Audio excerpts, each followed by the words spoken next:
जब भी बिहार की पॉलिटिक्स की बात होती है तो हमारे माइंड में सबसे पहले एक ही लीडर की इमेज आती है, लालू प्रसाद यादव। भाई बिहार की पॉलिटिक्स में इनका एक अलग ही दौर था। उस दौर में लालू यादव को SC ST और OBC का मसीहा कहा जाने लगा था। इसलिए लालू के CM बनते ही उन्होंने ये चीज अच्छे से बता दी थी कि अब अपर कास्ट की नहीं चलेगी। जब तक लालू यादव बिहार के CM हैं तब तक बैकवर्ड क्लास ही रूल करेगी। लालू यादव ने लोगों को ये चीज अच्छे से समझा दी थी कि वो खुद लोअर कास्ट से हैं और उन्होंने खुद अपर कास्ट के लोगों का अत्याचार सहा है। 1990s में बिहार में मंडल कमीशन की पॉलिटिक्स जोरों पर थी। लालू यादव के स्लोगन पूरे बिहार में फेमस थे, भूरा बाल साफ करो, यानी कि भूमिहार, राजपूत, ब्राह्मण और लाला यानी कि जो साहूकार होते थे, इनकी जो पॉलिटिक्स में पकड़ है उसे खत्म करो, इन लोगों के राज को हटाओ। लालू यादव ने खुद को गरीबों का नेता साबित कर दिया था। ईयर 1977 में लालू यादव पहली बार लोकसभा में पहुंचे थे और फिर धीरे धीरे बिहार की राजनीति में उनकी पकड़ मजबूत होती गई। और अब आता है वो टाइम जब 1990 में लालू प्रसाद यादव बिहार के CM बनते हैं। तब बिहार की राजनीति की दिशा और दशा दोनों बदल गयी। जैसे जैसे बिहार में लालू यादव की पावर स्ट्रॉन्ग होती गई, वैसे वैसे बिहार अंधेरे में डूबता गया। बिहार के अंदर लॉ एंड ऑर्डर पूरी तरह बिगड़ गया। क्राइम अपने हाई लेवल पर पहुंच गया था। शादियों में दूल्हे की किडनैपिंग करके जबरन शादी करवाई जाती थी।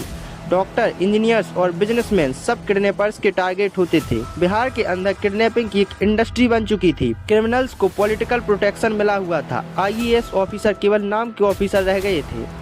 IAS ऑफिसर से खैनी बनवाने से लेकर पान की पीक के लिए पानदान तक उठवाए गए थे। हाल ये हो गया था कि केवल एक साल में 384 IAS ऑफिसर में से 144 ने सेंटर में ट्रांसफर के लिए रिक्वेस्ट डाल दी थी। बिहार के अंदर लालू यादव का वो दौर जंगल राज कहा जाने लगा था। 1990 से लेकर 2005 तक बिहार की पहचान देश में एजुकेशन या डेवलपमेंट से नहीं बल्कि क्राइम, करप्शन और कास्ट पॉलिटिक्स से होने लगी थी। नेता लोगों को केवल जातियों में बांटकर वोट लेने लगे थे। इसके बाद सबसे बड़ा झटका तब लगा जब फोडर स्कैम सामने आया। 950 करोड़ का यह घोटाला लालू यादव की राजनीति में भूचाल ले आया। इसके बाद लालू यादव को जेल भी जाना पड़ा। 2005 आते आते जनता थक चुकी थी और हर कोई विकास और लालू यादव के जंगल राज से छुटकारा चाहता था। लालू यादव जो लोगों के कभी मसीहा बन गए थे, अब बिहार की जनता उनसे छुटकारा चाहती थी। और यहीं से एंट्री होती है नीतीश कुमार और BJP की।